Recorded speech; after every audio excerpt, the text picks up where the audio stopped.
Muito bem, retomando aqui o nosso estudo do nosso Mecanismos da Mediunidade, de André Luiz, psicografia do Chico e Divaldo, nós estamos no capítulo número 4, Matéria Mental. Diferente, Angelina? Alguém mais tem essa impressão? Por aqui continua tudo igual. Deve ser a voz da segunda-feira, bem tenebrosa. Mas vamos lá. Matéria mental foi o tema que nós iniciamos no nosso encontro passado. Nós fizemos aqui 2 temas. O pensamento do Criador, onde André Luiz traz para nós aqui que todo o cosmo é movimentado, é agitado por esse pensamento do Criador, fazendo com que toda a matéria, nos seus mais variados estados, se mobilizem para atingir os objetivos traçados por Deus. E, como corpúsculos base, nós temos então ali os elementos primordiais do universo formados pelo fluido cósmico universal, que nessa agitação constante, agitação essa que nós não somos capazes de mensurar, porque o universo se encontra em pleno movimento desde o início dos tempos e através das leis que nós conhecemos hoje, da nossa ciência tradicional, da nossa ciência material, nós vemos então a vontade de Deus fazendo com que tudo se mobilize da forma mais inteligente, da forma mais perfeita. E ainda certamente, não tenhamos dúvida disso, estamos muito longe de conhecermos os seus princípios fundamentais. Coloca para nós que desde o macrocosmo até o microcosmo, nós estamos tateando as manifestações da eterna sabedoria. Nós chegamos, inclusive, na semana passada, a lermos um artigo bem interessante que, na semana retrasada, um grupo de cientistas, estudando lá no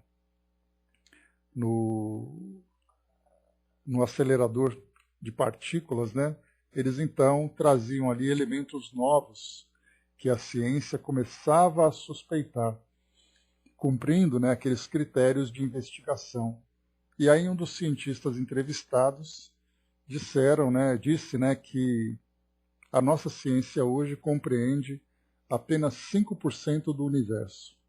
E nós poderíamos dizer que 5% é até um volume bastante pretensioso, porque talvez nós não conheçamos nem 1% do universo, porque esse 5% conhecido diz respeito ao universo material. Agora nós imaginamos, então, daqueles 95% do material que não é compreendido, que não é conhecido. E mais aquilo que não é percebido pelo homem, que corresponde ao mundo espiritual, nós vemos então a imensidão ainda que nós estamos. É como se o homem, na beira de uma praia, sentindo ali aquelas pequenas ondas batendo nos seus pés, ele pretensiosamente dizia que conhecia todos os mistérios do universo, porque a água bate nos seus pés. A água, todos os mistérios do oceano, simplesmente porque a água bate nos seus pés. Então aqui nós estamos bastante longe ainda de compreendermos tudo aquilo que acontece no micro e no macrocosmo, como André Luiz traz para nós. Isso porque essa matéria, esses agentes incontáveis que existem no universo, para estruturar as formas e os sistemas, eles se apresentam nos mais infinitos graus e fases, do infinitamente pequeno até o infinitamente grande. E a nossa inteligência, então, procura, aos poucos, compreender. E mais do que isso, a nossa própria capacidade intelectual se encontra também ativa no meio desse universo, já que nós também produzimos, conforme o título do nosso estudo, essa matéria mental. Nós, na verdade, mobilizamos essa matéria mental. Bom dia, Andréia. Coloca para nós, então, aqui para finalizar o primeiro item. Nos fundamentos da criação vibra o pensamento imensurável do Criador, e sobre esse plasma divino vibra o pensamento mensurável da criatura. Então, o imensurável, que é o divino, aquilo que nós não podemos medir, e o pensamento mensurável do homem, já que a criatura ela é um ser relativo, enquanto que Deus é um ser absoluto. Tudo isso a constituir-se no vasto oceano de força mental em que os poderes do espírito se manifestam. Né? Podemos dizer assim, fazendo uma simples comparação, imaginemos que nós fôssemos pequenas velas acesas, né, cravadas, por exemplo, né, no chão. Cada vela acesa representa um indivíduo. E essa chama dessa vela representa a sua capacidade mental. Só que todas essas velas fincadas nessa areia são iluminadas pelo Sol. E o Sol representaria para nós, né? Claro que nós estamos limitando esse potencial para nós entendermos, mas a força da luz solar sobre a luz das velas, para a gente entender exatamente a força do pensamento divino comparado com a força do pensamento humano. E aí nós pegamos esse Sol, que tem esse tamanho absurdo para nós, e nós então o transformamos num Sol infinito, imensurável, com toda essa energia irradiando sobre nós. Né? Então dá para a gente ter uma ideia do que é uma coisa comparada com a outra dentro desse campo das imagens. Né? Depois nós temos aqui então, saindo desse primeiro item, que é o pensamento do Criador, nós vamos agora ao pensamento das criaturas. Ele diz assim para nós, né, que como nós estudamos, né, que do princípio elementar, fluindo incessantemente no campo cósmico, auscultamos de modo imperfeito essas energias, né, da eletricidade e do magnetismo, e ainda, André Luiz traz para nós aqui, né, que sem conseguir enquadrá-las em exatas definições terrestres. Isso porque a gente consegue observar, por exemplo, o efeito do magnetismo, mas muitas vezes nós temos ali então uma dificuldade muito grande de trazer para ela exatamente a matéria, né, o elemento primordial que provoca esse efeito. E aí então ele coloca para nós aqui que no meio desse vasto oceano das energias, nós então, como criaturas, nós emitimos esse fluxo energético ou esse pensamento de acordo com o campo espiritual de cada um de nós. E aí André Luiz traz uma graduação bem interessante, que ele coloca para nós que dos seres angélicos, por exemplo, nós poderíamos dizer que os raios, né, o tipo de fluxo energético é daqueles super, ultra curtos, tamanha a intensidade da vibração desse fluxo. Enquanto que nós, como criaturas, temos aquelas ondas ainda que são longas e lentas. E os animais, né, os seres ainda em desenvolvimento, apresentam essas ondas fragmentárias, porque eles começam então a se manifestar em suas vidas psíquicas. Depois avançando, a gente está acelerando aqui porque nós já fizemos esse tema na semana passada, e aí então fala para nós que essas potências angélicas atuam no micro e no macrocósmico, no macrocosmo, em nome de Deus, né? Porque existe sempre uma hierarquia de transmissão ali, né? De conhecimento, transmissão da vontade, que vai saindo de uma escala para outra até chegar em nós, que também somos seres co-criadores, né? Somos também parte da criação.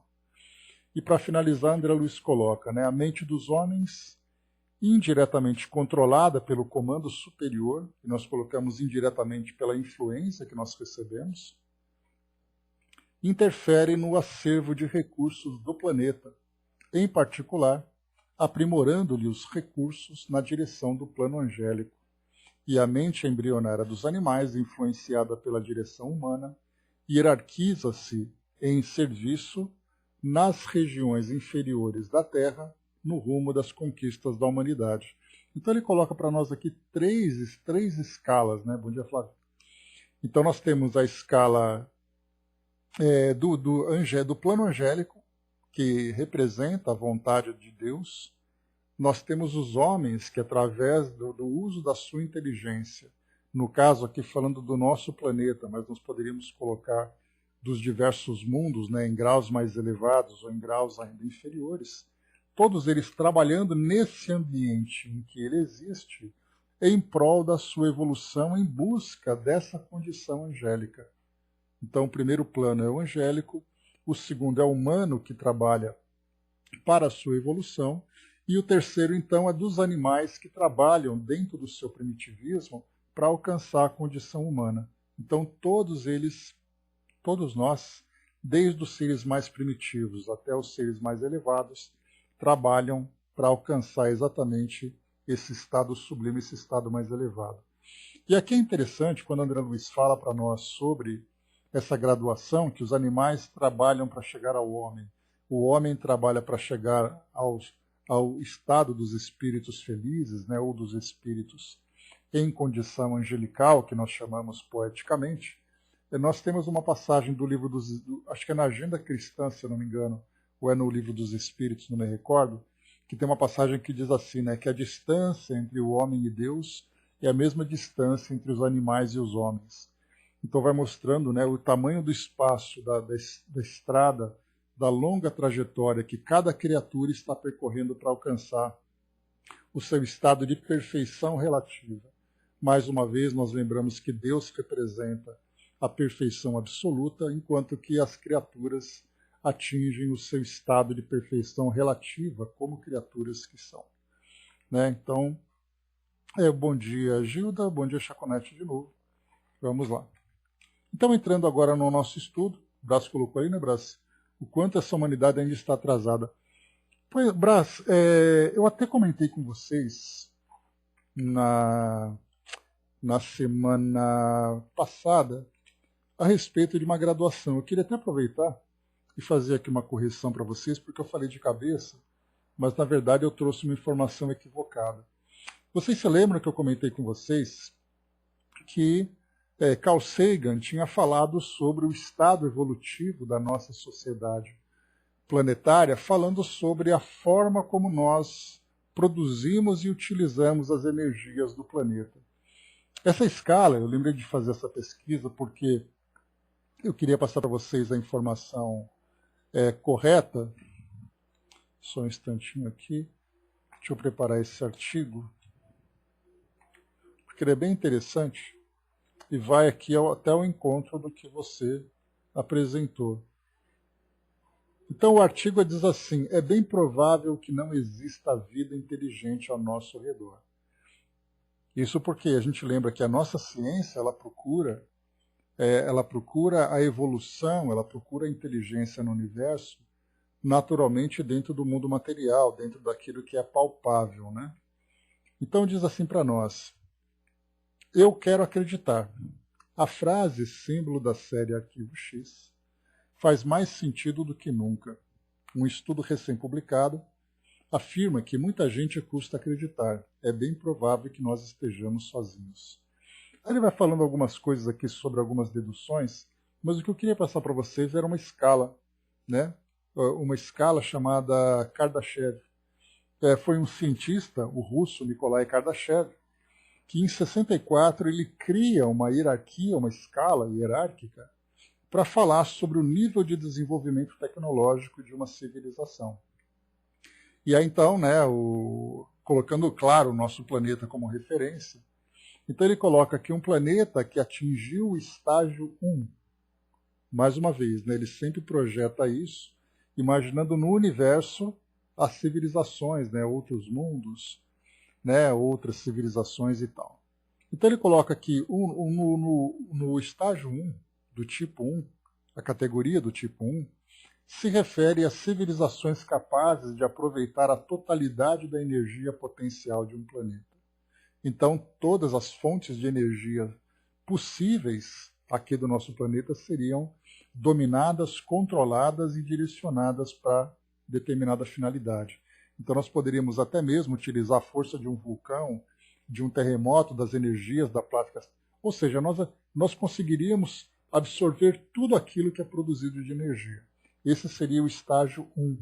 E o nosso planeta estaria, segundo a análise de muitos cientistas, e até o Kardashev trazia essa visão, nós estaríamos no nível 0,7. Nós não conseguimos ainda chegar no tipo 1. Isso porque agora nós estamos utilizando energia solar, nós estamos utilizando energia eólica, né, e outros tipos de fonte.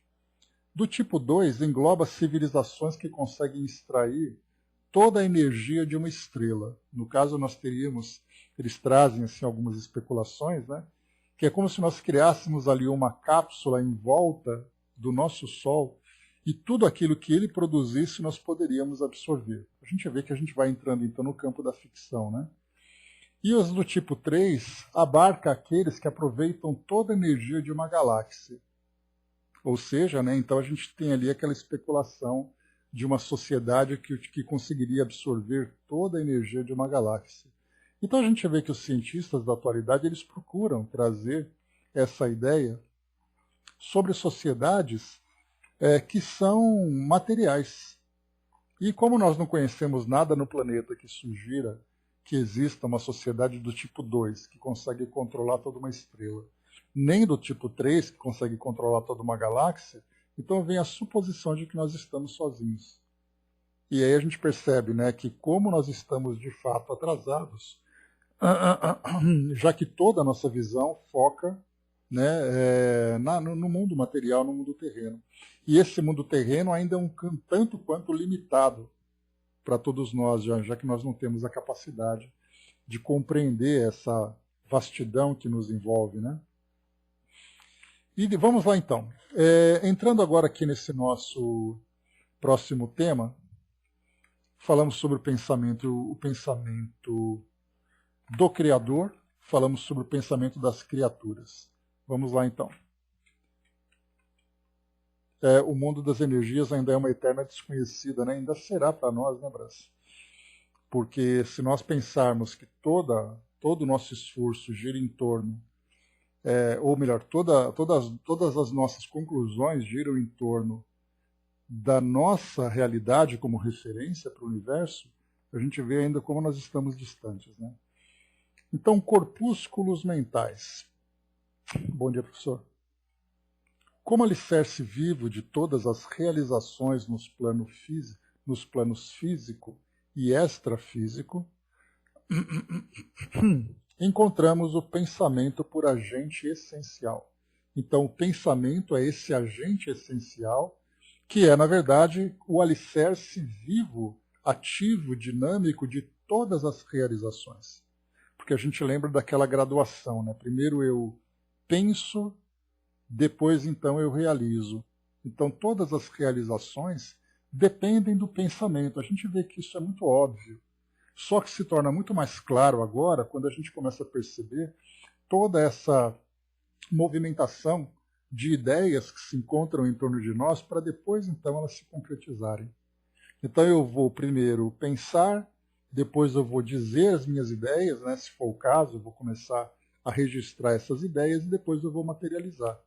O indivíduo que vai construir, por exemplo, uma máquina, vai construir uma casa, vai fazer uma refeição, vai produzir um vestuário, vai fazer ali um discurso, qualquer coisa, a gente lembra que o pensamento é sempre a fonte original. Tudo isso, mais uma vez, tudo isso é muito óbvio. Mas exatamente por ser óbvio é que a gente percebe que toda esse agente especial que é o pensamento se encontra em todos os lugares, embora nós não o valorizemos e ao mesmo tempo também nós não o reconhecemos ou não o reconheçamos. Então ele diz assim: entretanto, ele ainda é matéria. O pensamento é matéria. A matéria mental, em que as leis de formação das cargas magnéticas ou dos sistemas atômicos prevalecem sob novo sentido, compondo o maravilhoso mar de energia sutil em que todos nos achamos submersos e no qual surpreendemos elementos que transcendem o sistema periódico dos elementos químicos conhecidos no mundo. Então ele está trazendo para nós aqui, né, que essas cargas magnéticas, esses sistemas atômicos, essas forças que interagem dentro desses elementos, né, forças elétricas, eletromagnéticas, forças nucleares, tudo isso então é uma comparação que André Luiz faz com o nosso sistema tradicional, com o nosso sistema padrão.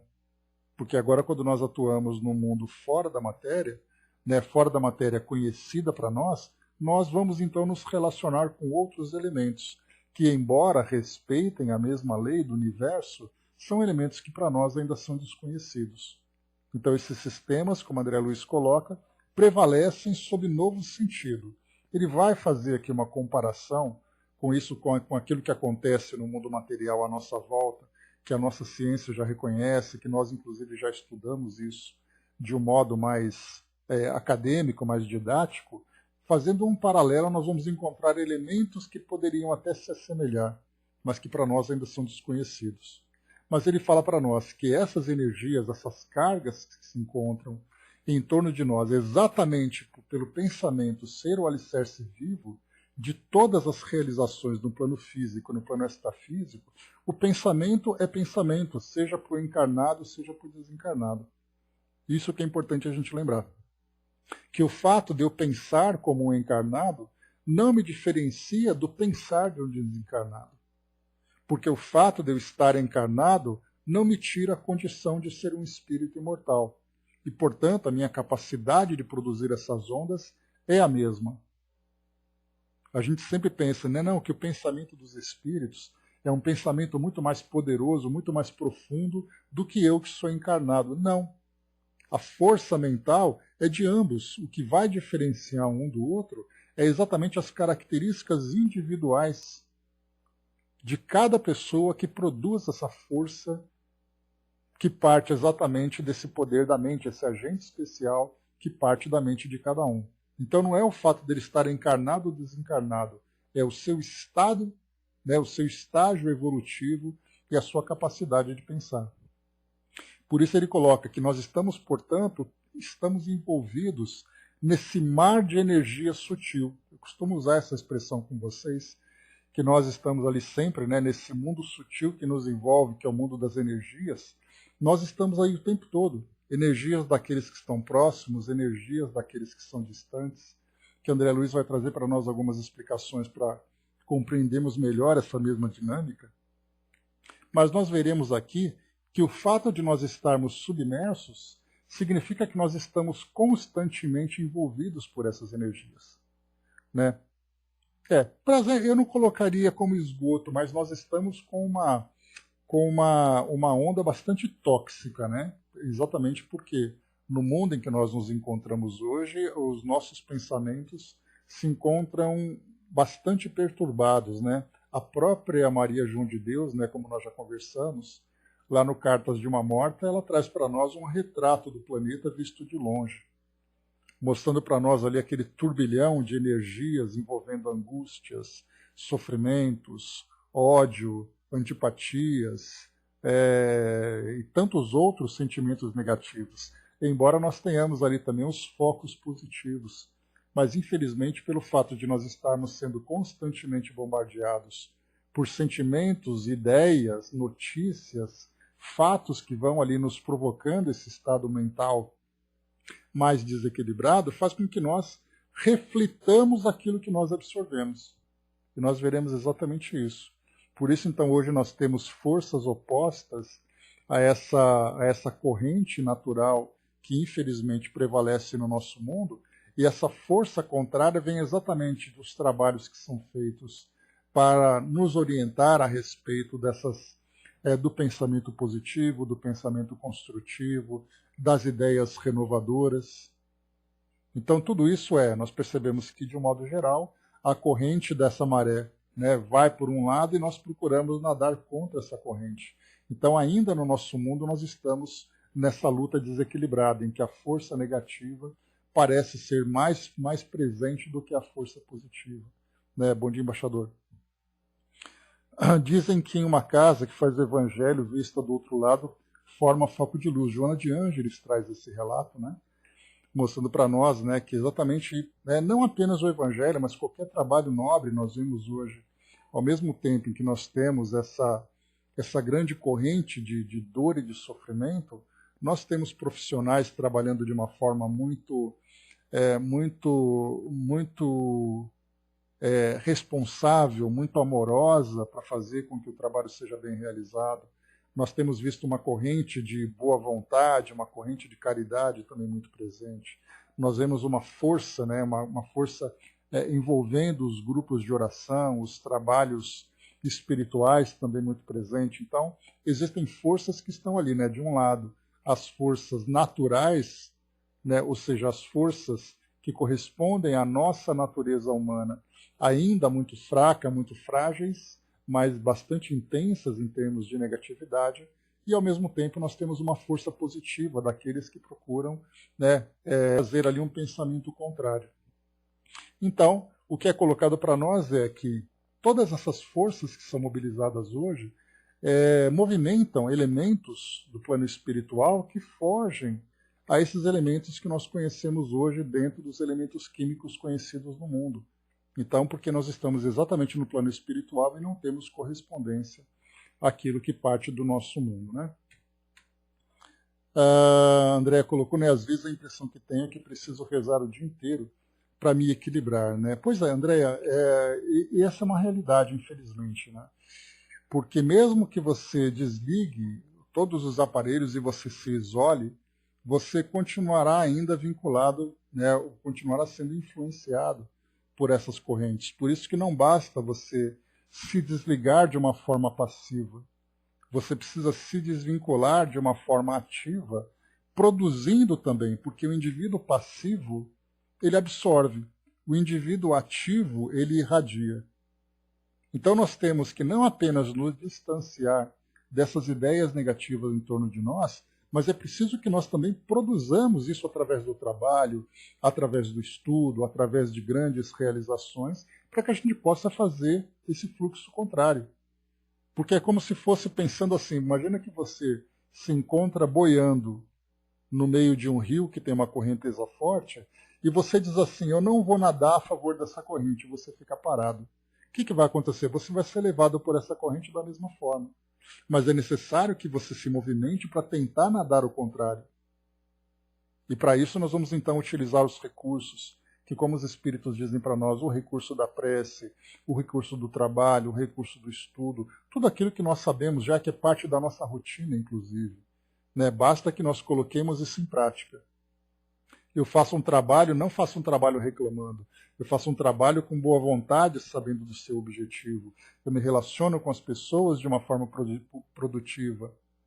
Né? Eu procuro sempre informações, eu procuro recursos que sejam para mim proveitosos. Então, é esse tipo de educação, a educação do pensamento, a educação dos sentimentos, né? A irmã Sidufo tem um livro que fala sobre isso, a educação dos sentimentos, mas também a educação do pensamento que nós, como encarnados e desencarnados, precisamos nos conscientizar. Não basta você ficar apenas passivo diante do que acontece. É importante que você seja ativo. Tem até um pensamento que diz assim, né, que não basta você ser passivo sendo bonzinho, é importante você ser ativo fazendo o bem. E é essa atividade que nós, que temos essa consciência, precisamos colocar isso como um ponto pacífico na nossa conduta aqui no nosso mundo. Né? O Hermes colocou, né, no livro Horizontes da Mente, de Miramês, João Nunes Maia, fala bem desse assunto. Né? Quer dizer, informação não falta. Basta que nós, então, né, nos instruamos e façamos valer esse conhecimento. Continuando, vamos lá. Então, continua dizendo aqui André Luiz para nós. Falamos de corpúsculos mentais, né? Temos ainda aqui as formações corpusculares, com base nos sistemas atômicos, em diferentes condições vibratórias, considerando os átomos tanto no plano físico quanto no plano espiritual como associações de cargas positivas e negativas. Então, né, mudando ali, claro, as condições vibratórias no plano material ou no plano imaterial, nós estamos lidando com essas cargas positivas e negativas. E aqui vai entrar também, né, muito mais um lado moral, porque carga positiva e carga negativa no nosso mundo não tem um que é melhor do que o outro. Os dois têm ali funções diferentes. No caso, por exemplo, da produção da energia elétrica, ela parte do negativo e vai buscar o positivo para alcançar o seu equilíbrio. Mas quando nós falamos do campo moral, nós classificamos isso para fins de entendimento que um pensamento positivo é um pensamento nobre, um pensamento virtuoso, e o pensamento negativo é aquele pensamento vicioso, desequilibrado. Mas em termos de cargas elétricas, né, uma carga positiva, uma carga negativa, não existe uma que é melhor do que a outra. Né? Assim como a gente falar quem que é melhor, o preto ou o branco, nós convencionamos a dizer que o branco é o mais nobre e o preto é o mais esquisito, né? O preto é o mais negativo, né? Tanto que o luto, por exemplo, né? O luto que as pessoas se vestem de preto, aquelas pessoas rebeldes que querem mostrar ali, né? um lado negativo, um lado denso, ele se veste de preto, usa um ambiente preto, enquanto o branco para nós representa paz, representa harmonia. Né? Ninguém se veste de preto na passagem do Réveillon, por exemplo. Né? Então todo mundo se veste de branco, porque ele tem esse simbolismo, mas na verdade o preto e o branco não faz diferença nenhuma. Você vai fazer ali, né, numa reunião mediúnica, você põe uma toalha branca. Por que toalha branca e não uma toalha preta ou uma toalha colorida? Porque ela tem para nós esse simbolismo. Mas em termos concretos, em termos reais, não faz diferença a cor que você usa. É o efeito psicológico que isso provoca em nós, né? Mas quando nós falamos em termos de energias, nós temos energias positivas e negativas, cargas positivas e negativas que têm efeitos ali semelhantes. A Angelina colocou, né? Ontem na vibração pensei em uma pessoa que estava com baixa de oxigênio, agora pela manhã a esposa ligou, estava alegre, né? Dizendo que durante a vibração a saturação do oxigênio chegou a 98, né? Então a gente ainda, o pensamento ainda tem uma visão muito mística. Tanto é assim que hoje a medicina estuda o efeito da prece, mas o efeito da prece muito mais no estado psicológico, né? Por exemplo, né? Uma pessoa que ora obtém uma cura mais rápido do que aquela que não faz as suas orações. Mas é porque o pensamento dela se transforma no momento da oração, porque a sua crença a fortalece, mas não que a prece tenha um efeito efetivo na transformação das irradiações. Isso não é visto ainda pelas nossas ciências. Mas vamos em frente. Isso nos compele, daqui a pouco a gente vai falar mais sobre isso ainda, Angelina. André Luiz vai tratar exatamente nesse capítulo sobre essa questão das irradiações à distância, do efeito que isso provoca nos outros e tudo mais. Isso nos compele, naturalmente, a denominar tais princípios de núcleos, prótons, nêutrons, pósitrons, elétrons ou fótons mentais, tudo isso entre aspas, em vista da ausência de terminologia analógica para a estruturação mais segura de nossos apontamentos. Então, quando André Luiz falar sobre prótons e nêutrons e elétrons, por exemplo, a respeito das energias mentais, ele está fazendo aqui uma comparação. Né? Não é uma afirmação exatamente porque falta para nós uma terminologia. E é claro que a gente vai lembrar sempre que tudo aquilo que nós classificamos hoje com essas nomenclaturas, a gente lembra que esses nomes são colocados por nós encarnados. Por exemplo, quando no início do século, lá no início do século XIX, em 1804, que nós estudamos, né, quando os elétrons foram descobertos e deram o nome de elétrons, imaginemos se os espíritos superiores já não sabiam isso há milhões de anos atrás. Né? Então, quer dizer, nós demos esse nome novo, classificamos com esses termos para que nós possamos aqui, né, organizar o nosso conhecimento. Mas no plano espiritual nós temos ali pensamentos, né, nós temos ali definições que já vieram de muito tempo. Então existem muitos nomes no plano espiritual que são diferentes dos nossos. Na verdade, nomes que são muito mais precisos, porque exatamente ali os espíritos conhecem a natureza profunda de cada elemento. Então não somos nós encarnados que demos o nome para as coisas, nós demos o nome para o nosso entendimento. E continua. Assim é que o halo vital, ou aura de cada criatura, permanece tecido de correntes atômicas sutis dos pensamentos, que lhes são próprios ou habituais, dentro das normas que correspondem à lei dos quanta de energia, já estudamos sobre os quanta, né, da mecânica quântica, e aos princípios da mecânica ondulatória, que lhes imprimem frequência e cor peculiares. Então aqui ele vai falar sobre esse halo vital, essa aura, é esse campo energético que nos envolve. Não é o corpo fluídico, é esse campo energético que nos envolve. E esse campo energético, nós temos aqui então essas características de quantas de energia, de elementos que vão ali, de energias que vão sendo produzidas, desses pacotes de energia, e ao mesmo tempo das irradiações dessas energias em termos de frequência e cor peculiares. Quando nós falamos em frequência, nós falamos daquelas frequências mais altas, das frequências mais baixas. Falamos ali das cores peculiares de acordo com as características de cada frequência. Né? Então estamos falando de um campo que também é desconhecido para nós. Tanto que quando nós falamos em aura, né, ou esse halo vital, ou estudos foram feitos, né, a gente lembra, né, dos estudos do casal Kirlian, que fizeram ali, né, a fotografia da aura, a cromoterapia acabou entrando também, sendo desenvolvida a partir desse conhecimento, né, do trabalho com a frequência de cores, né, não mais uma vez, como a gente conversou, não basta você pegar uma lâmpada e pintar ela com uma cor para você achar que ela mudou a frequência dela, porque você lambuzou ali, né, o bulbo dela com determinada cor. Mas ali ele vai falando sobre essas frequências de cores. Então esse halo vital, essa aura, foi estudado então pelo casal Kirlian, mas ele não se tornou, né, algo presente dentro da nossa ciência. Você não vê, por exemplo, isso sendo falado, né, pela medicina, você não vê isso sendo falado pela física. Isso é uma teoria que foi registrada num livro e que se encontra aí nas prateleiras de uma biblioteca e que não deram muita importância. Mas que para o plano espiritual isso tem um grande valor. E André Luiz destaca exatamente isso. Vamos ler mais uma vez aqui.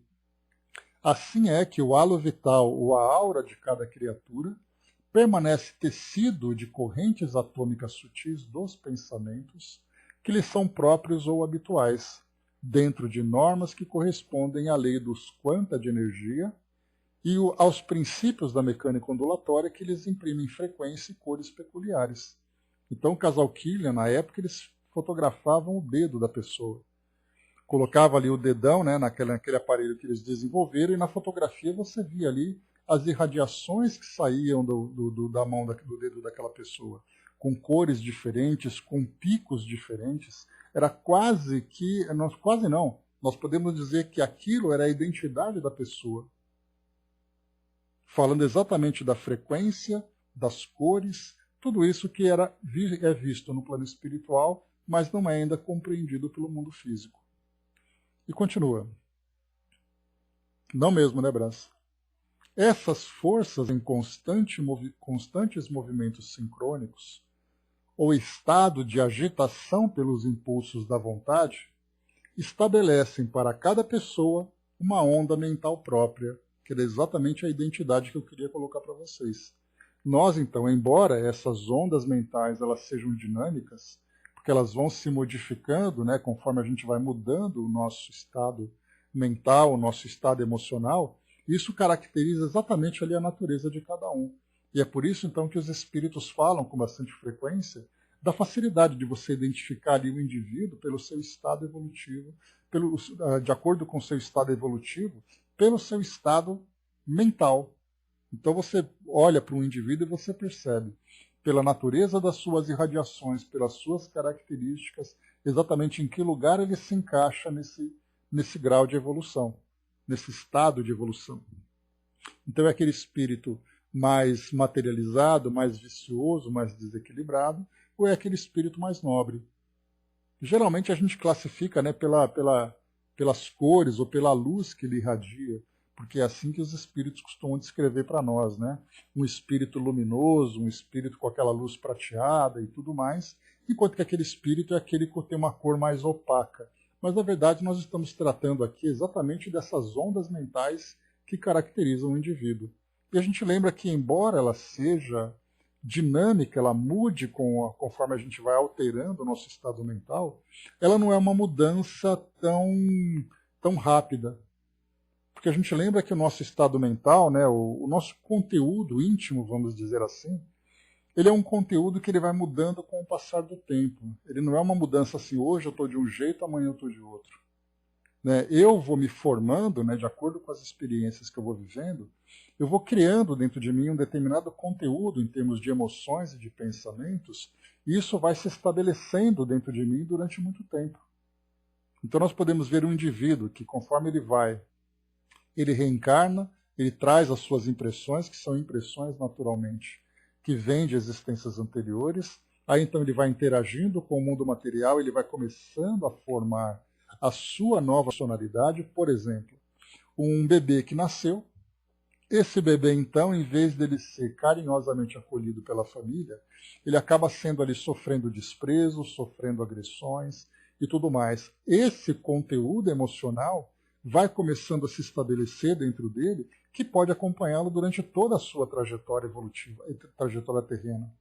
Ele pode chegar uma pessoa numa idade madura, extremamente amarga, como conteúdo desse início que ele vivenciou.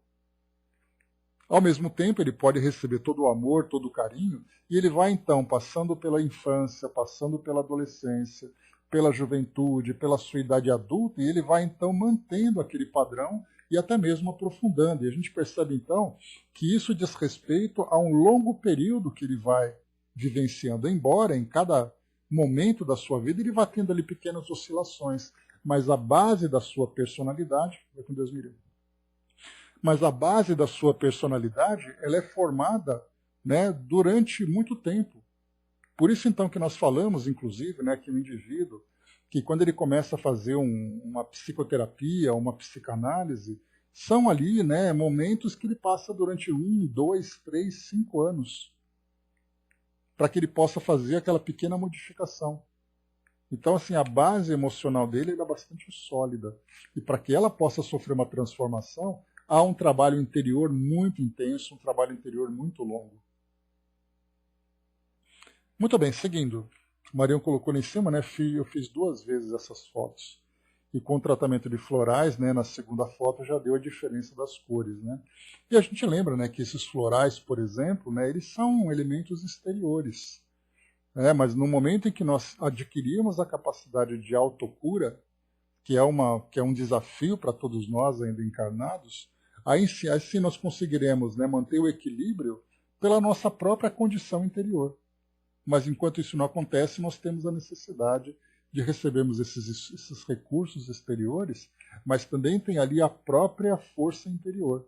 Porque a gente lembra que muitas pessoas fazem tratamentos homeopáticos, fazem tratamentos com florais, tratamentos holísticos de um modo geral, mas ele não muda o seu interior. Então a pessoa vai viver fazendo esses tratamentos.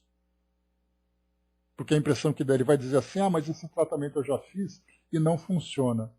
Não funciona porque ele não promoveu a sua própria transformação a partir desse auxílio.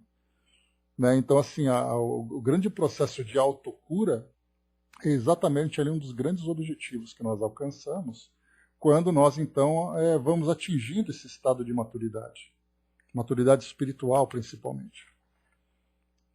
Continuando, matéria mental e matéria física.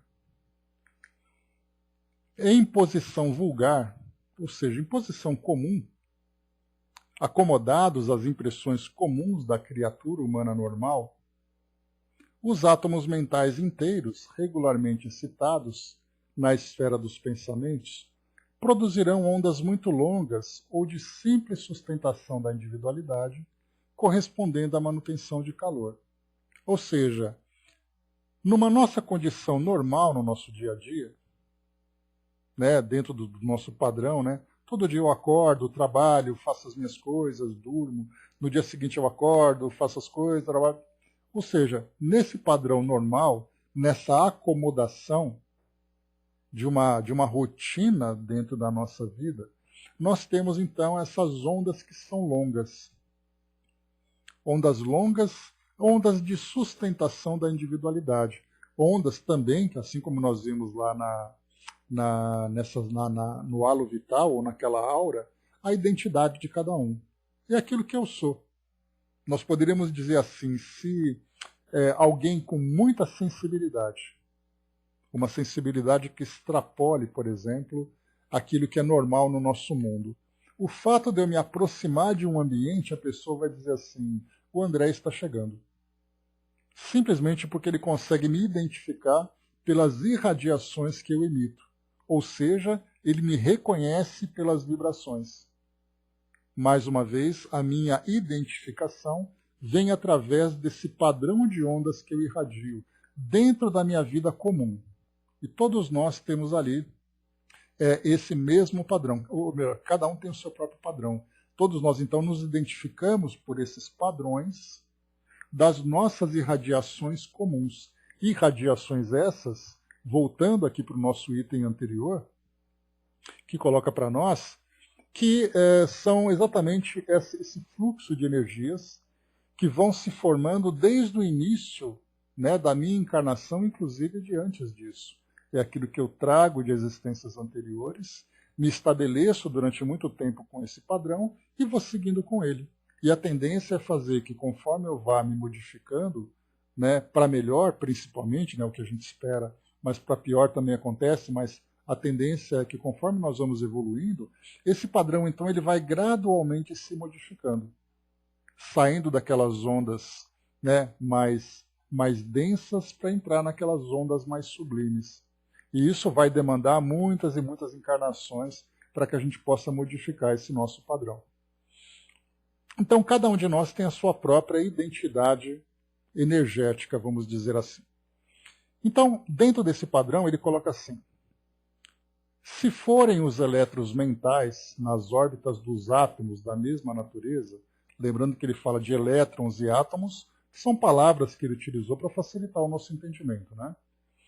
Então, se forem elétrons mentais nas órbitas dos átomos da mesma natureza, a causa da agitação, em estados menos comuns da mente, quais sejam, né, os de atenção ou tensão pacífica, em virtude da reflexão ou da oração natural, o campo dos pensamentos exprimir-se-á em ondas de comprimento médio ou de aquisição de experiência por parte da alma, correspondendo à produção de luz interior. Então eu estou naquele meu padrão normal, do meu dia a dia, fazendo as minhas atividades. Mas aí então eu paro naquele momento e começo então a me concentrar em algo positivo, começo a entrar num estado de prece, começo ali a buscar um desenvolvimento intelectual. Essas ondas que são longas no seu padrão normal, elas começam a ficar num estado médio. Eu mudo o meu padrão mental, ainda que temporariamente, porque aquelas minhas ondas padrão, elas já estão ali formadas pelo meu modo de viver, portanto elas não se modificam de uma hora para outra, mas nos momentos em que eu altero o meu comportamento mental, essas ondas também se modificam. Por isso é destacado aqui por André Luiz, quais sejam os de atenção ou tensão pacífica, ou seja, é aquele estado de concentração. No momento em que estou refazendo aqui estou refletindo em alguma coisa, estou fazendo a minha prece, estou estudando naquele momento de leitura, eu fujo do meu padrão, porque o meu padrão é corrido. Eu estou trabalhando, eu estou me cansando, eu estou me aborrecendo no dia a dia, eu chego em casa, eu assisto aos mesmos programas, eu faço a mesma rotina, eu convivo com as mesmas pessoas, esse é o meu normal. Quando então eu modifico esse meu normal, eu começo a entrar num estado, né, onde as ondas se tornam ali se tornam médias, se tornam mais curtas, mas não muito curtas, mas o suficiente para sair daquele padrão. No momento em que eu me desligo desse estado e volto para o meu normal, as coisas retomam o estado, aquele estado padrão. Mas, André Luiz coloca, se a excitação nasce dos diminutos núcleos atômicos, então ele coloca o padrão, se forem aqueles elétrons que se encontram ali na órbita do núcleo, é aquela mudança média, mas se começam a acontecer aquelas irradiações a partir do núcleo, em situações extraordinárias da mente, quais sejam as emoções profundas, as dores indizíveis, as laboriosas e aturadas concentrações de força mental, ou as súplicas aflitivas, quando eu começo então, naquele momento de... ele colocou aqui esse termo que ele destacou, chamado de tensão pacífica, ou seja, de concentração. Mas quando eu começo a entrar não na tensão pacífica, mas numa tensão negativa, é aquele momento de aborrecimento, é aquele momento de angústia, em que eu começo a me fechar dentro das minhas próprias ideias, potencializando esses sentimentos negativos, aí então ele coloca para nós: o domínio dos pensamentos emitirá raios muito curtos e de intenso poder transformador do campo espiritual, teoricamente semelhante aos que se aproximam dos raios gama. Quando nós estudamos dentro daquela nossa tabela, né, daquela ilustração que mostra os tipos de frequências, quanto mais baixa a frequência, menos elas nos afetam. As ondas de rádio, de TV, do som, raios, né, num padrão menor. Aí a gente começa a entrar naquele espectro visível, que é ali a frequência das cores, até que a gente começa a entrar numa frequência acima das cores. Aí a gente já entra no ultravioleta, e a partir dali a gente começa a entrar nos raios X, depois nos raios gama. Esses raios X e esses raios gama, já partindo do ultravioleta, já são raios que afetam a nossa saúde a ponto de provocar o câncer, por exemplo. Uma pessoa exposta a esse tipo de frequência muito alta, em que elas são ondas muito curtas e muito potentes, elas então afetam o indivíduo de uma forma nociva. Aqui o que André Luiz coloca para nós é que quando os nossos pensamentos entram nesse padrão de grande tensão, é uma vibração muito rápida, ondas muito curtas e muito poderosas, a ponto de afetar a nossa saúde. Nós somos capazes até de somatizar, de trazer para o nosso corpo físico o resultado dessas irradiações, provocando em nós uma mudança física, uma mudança na nossa saúde naquele momento. É aquela dor de cabeça que surge, é aquela dor de estômago, é aquele indivíduo que às vezes até infarta, que tem ali um AVC no momento, que começa a sentir dores, porque a sua mente começa a produzir.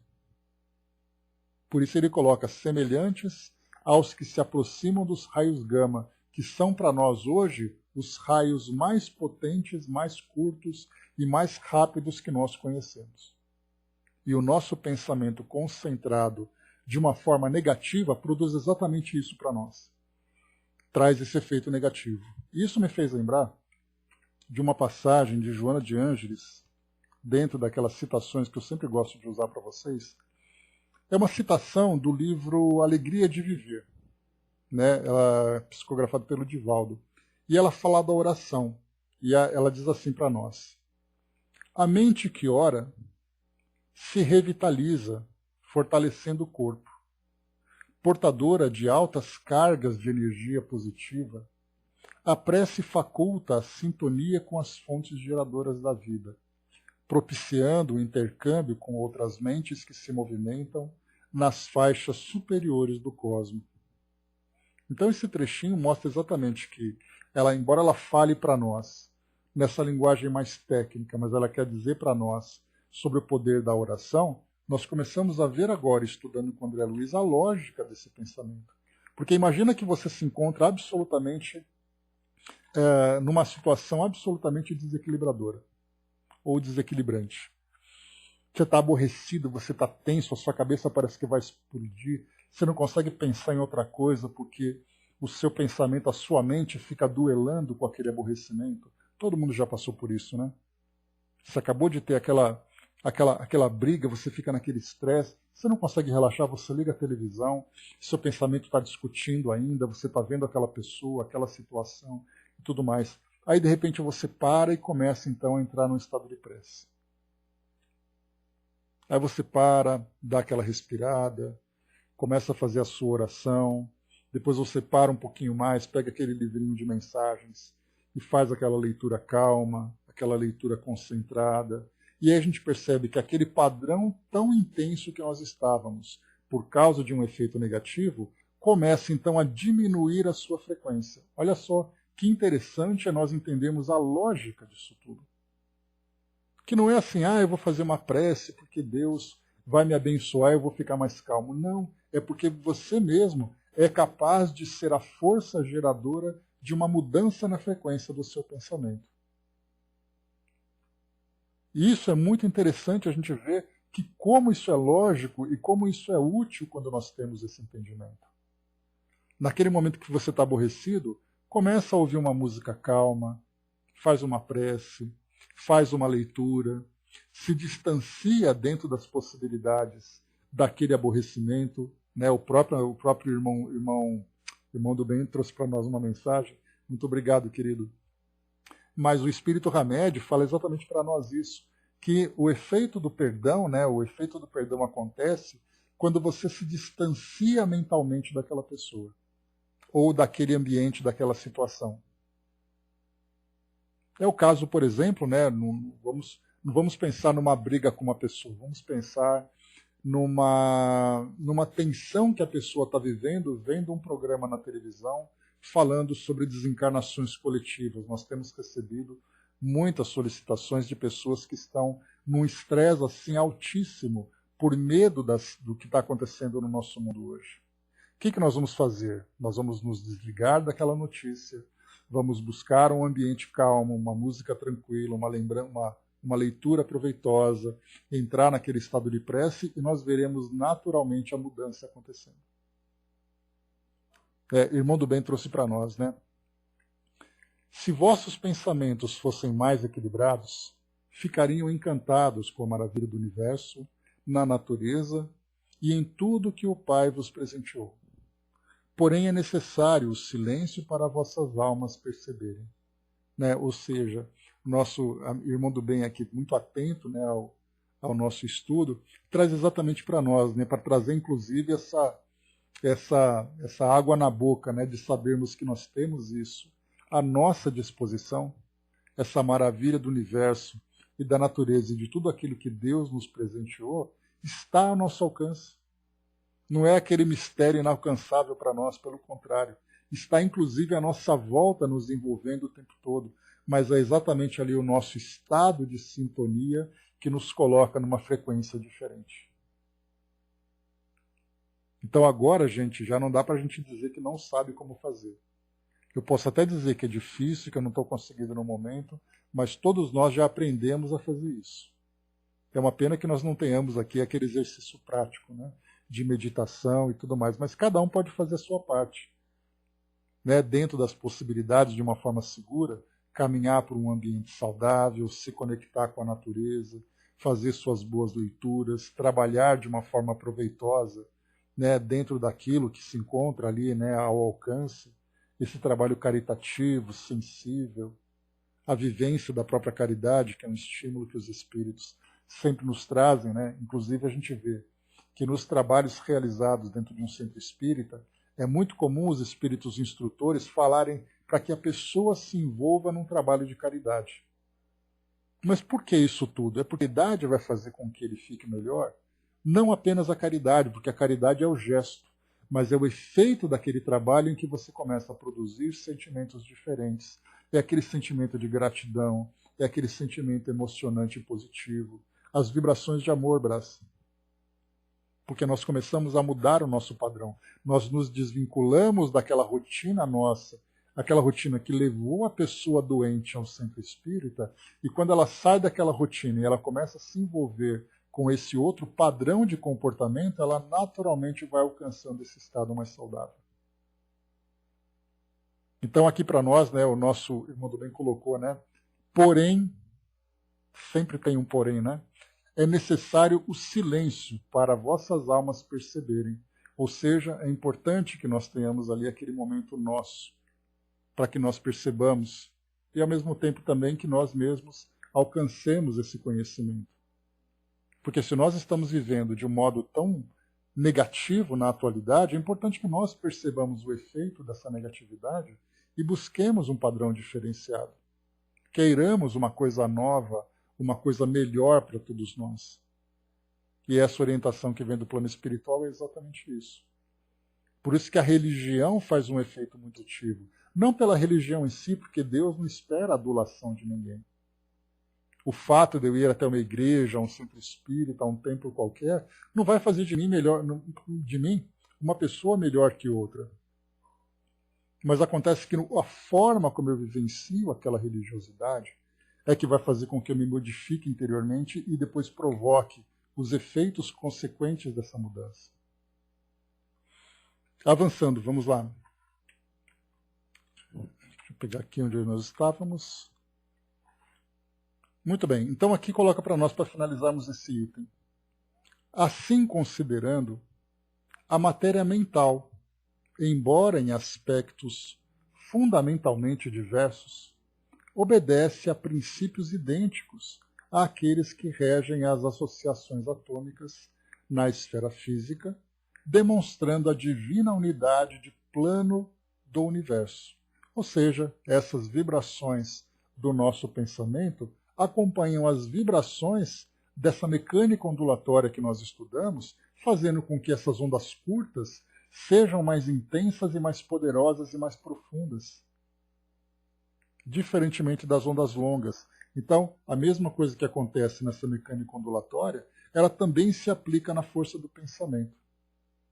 Quando o indivíduo, por exemplo, é um médium e ele trabalha com passes e ele começa a transmitir essas energias e ele se encontra bem harmonizado, essas irradiações magnéticas que ele transmite para aquela pessoa adoecida naquele momento, vai ser exatamente essas irradiações mais harmoniosas, essas irradiações mais equilibradas que a outra pessoa vai absorver.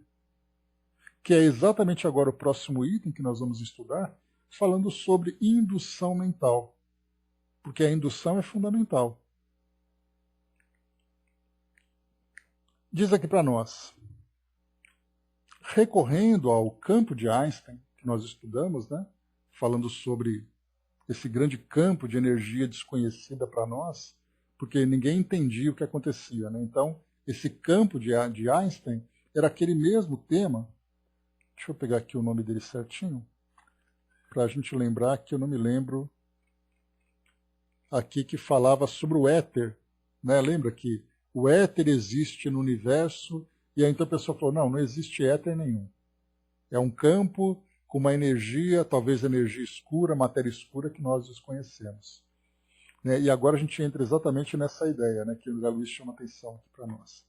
Então ele diz assim, recorrendo ao campo de Einstein, imaginemos a mente humana no lugar da chama em atividade. Ok, então nós somos aquela pequena vela acesa e a nossa mente é aquela chama da vela que se encontra ali irradiando, né, aqueles fótons, aquela energia que vai então se propagando em torno, levando aquela luminosidade e ao mesmo tempo levando também o calor. Essa é a nossa mente. Assim como a intensidade de influência da chama diminui com a distância do núcleo de energias em combustão, demonstrando fração cada vez menor, sem nunca atingir o zero, a corrente mental se espraia segundo o mesmo princípio, não obstante a diferença de condições. Então ele está dizendo que a chama, é um processo químico. A nossa mente é naturalmente o resultado ali, é um outro elemento e produz ali o pensamento, que é um outro tipo de energia. Mas o princípio é o mesmo. Nós fizemos um exercício na semana passada, quando nós então, não vai nem dar tempo da gente fazer esse tema aqui, está quase na hora já. E eu achei que a gente ia passar rapidinho por esse tema. Então a gente vai lembrar que a gente fez aquele exercício, imaginemos que nós estamos numa grande praia, e lá na outra ponta da praia, ou melhor, lá na outra ponta, numa ponta, eu acendo então essa velinha. E aí então vou me distanciando dela. E eu vou vendo naturalmente aquela luz cada vez mais fraca. Porque a princípio eu estou ali a meio metro dela. Ela está provocando aquele clarão no meu rosto. Aí eu vou dando 1 passo, 10 passos, 20, 50, 100 passos. E eu vou me distanciando cada vez mais, percebendo que ela vai ficando cada vez mais fraca. E aqui então vai chegar um momento em que eu não vou enxergar essa luz. Mas o fato de eu não enxergá-la não significa que ela não exista. Porque se eu usar um equipamento, por exemplo, de infravermelho, ou de detecção de calor, e usar esse equipamento, eu vou perceber que a lâmpada se encontra, que a luz se encontra ali. Então, de certa forma não, as irradiações dela estão chegando até mim. São meus olhos que não percebem pela limitação orgânica que eu tenho. Mas hoje nós temos, por exemplo, quando nós pegamos os nossos radiotelescópios, né, esses grandes equipamentos que nós colocamos em órbita do nosso planeta para sondar o universo, por que então o telescópio Hubble ele consegue fotografar um núcleo, um ninho de galáxias, um berço de galáxias, numa distância absurda, e nós não enxergamos? Se ele consegue enxergar, é porque o equipamento dele permite que ele enxergue. Ou seja, a luz daquela galáxia está chegando até nós. Somos nós que não percebemos. Então, por isso ele coloca que ele vai diminuindo a distância do núcleo de energia em combustão conforme a gente vai se distanciando, em fração cada vez menor, sem nunca atingir o zero. E a corrente mental, ela se espraia segundo o mesmo princípio. Então, o meu pensamento, eu posso também entender dessa mesma forma que a minha mente é capaz de produzir determinadas ondas que vão alcançar todos os lugares do universo, ainda que cada vez menos intensa. Mas aí é o que a gente vai entender, que quanto mais potente é o pensamento, mais alcance ela possui, porque isso vai depender da intensidade. Porque eu posso pegar, por exemplo, uma vela, mas e se eu colocar 10 velas juntas? Eu vou ter uma chama muito maior e, portanto, ela será vista a maior distância. E se eu colocar uma fogueira, daquelas de São João, por exemplo? Quanto mais distante eu estiver, maior, ou seja, perceberei que a intensidade daquela chama vai se propagar maior. A gente vai classificar, então, a intensidade também dos nossos pensamentos. Isso aqui, então, é só uma introdução, para a gente poder falar sobre a indução mental, porque significa que quando eu tenho a minha capacidade de irradiação de ideias, e ela se propaga por todos os lados, significa que ela vai atingir alguma coisa ou alguém. Esse alguém ele pode entrar em sintonia comigo, ou ele pode repelir esses meus pensamentos. Ou, ao mesmo tempo, eu também posso receber os pensamentos. Posso não, eu estarei recebendo os pensamentos dele e poderei sofrer a sua influência. Então nós vemos que nós estamos assim no nosso mundo, se nós tivéssemos uma visão, né, tivéssemos uma visão que permitisse que nós olhássemos para as ondas mentais que estão aqui à nossa volta, nós veríamos ondas cruzando o tempo todo, se misturando. Só que nós veremos também esses pacotes de ondas que vão se juntando segundo a afinidade. Eu tenho o meu pensamento e eu vou encontrar um pensamento semelhante. Não é um pensamento igual ao meu. Mas nós vamos ali entrar numa certa faixa de vibração, porque nós trazemos semelhanças no meu modo de pensar, no meu modo de sentir. E é isso que vai fazer com que eu consiga influenciar e ser influenciado. Nós estamos, por exemplo, agora numa faixa vibratória, mas não significa que no momento em que nós encerrarmos o nosso estudo, nós nos mantenhamos nesse mesmo padrão, porque aí cada um vai cuidar da sua vida, fazendo as suas coisas. Nesse momento, nós voltamos àquele estado natural que nós falamos no capítulo anterior. Aí eu volto a ser quem eu era, que posso ser exatamente, né, ou muito parecido com aquilo que eu sou agora, ou eu posso modificar meu padrão. Porque aqui agora nós estamos envolvidos com um tipo de ideia comum, com uma ideia com um propósito elevado, com um propósito mais nobre. Mas quando eu voltar para o meu dia a dia, eu posso ser uma pessoa mais aborrecida com coisas, mais sensível com outras, mais preocupadas com isso, preocupadas com aquilo. Aí depois amanhã nós voltamos de novo, todo mundo dá aquela diminuída na intensidade do pensamento, todo mundo se harmoniza. Quando fechou o estudo, todo mundo volta àquilo que era normal. Então a tendência é fazer com que nós vamos, através desse estudo, através da educação do pensamento, que nós vamos nos padronizando para mostrar que aquilo que nós somos durante o momento de estudo, durante ali o trabalho no centro espírita, fora dele nós somos a mesma pessoa. Porque nós conseguimos atingir esse padrão normal de comportamento. E não esse padrão oscilante em que no meu dia a dia Eu sou ali, eu estou numa faixa e depois estou no outro. Para todos nós, né, André? É a nossa ilha de tranquilidade. Mas no momento em que nós conseguimos levar essa ilha para fora daqui e colocarmos em prática no nosso dia a dia, aí sim nós conseguiremos de fato promover essa mudança que todos nós desejamos. Mas é isso, meus irmãos. Fechando por aqui então o nosso estudo de hoje. Mais uma vez nós paramos aqui no nosso indução mental. É o último item desse nosso capítulo. Né? Sim, sim. Quem não mudaria, né, Angelina? Porque rapidamente você muda o seu padrão. Mas depois volta para o dia a dia normal, ele volta no padrão dele. Pode ser parecido, pode ser um pouco pior, né? Porque sempre a tendência é pior, né? Porque né, se nós estamos aqui nesse mundo e recebemos a visita de um espírito que é mais nobre, naturalmente que nós temos que nos elevar para poder chegar no padrão dele. Quando ele vai embora, nós voltamos de novo para a nossa condição normal. Olha que lógica maravilhosa que nós estamos aqui pensando. Para finalizarmos, o Brás colocou, né, observava um médico e uma psicóloga quando eles palestravam no centro. Sua aura, né, expandia uns 15 centímetros de cor branca em suas cabeças. Né? Às vezes até mudava de lugar para ver se não era engano óptico. Legal, Brás, interessante. Mas é isso, meus amigos. Fechando por aqui, então, o nosso estudo de hoje. Mais uma vez, nós estamos aqui no capítulo número 4, matéria mental, fechando o último item, indução mental. Ah, você fez boa viagem, tá bom, Dudu. Aí depois nós temos, depois da indução mental, formas pensamento, que vai ser o último item antes de nós entrarmos no capítulo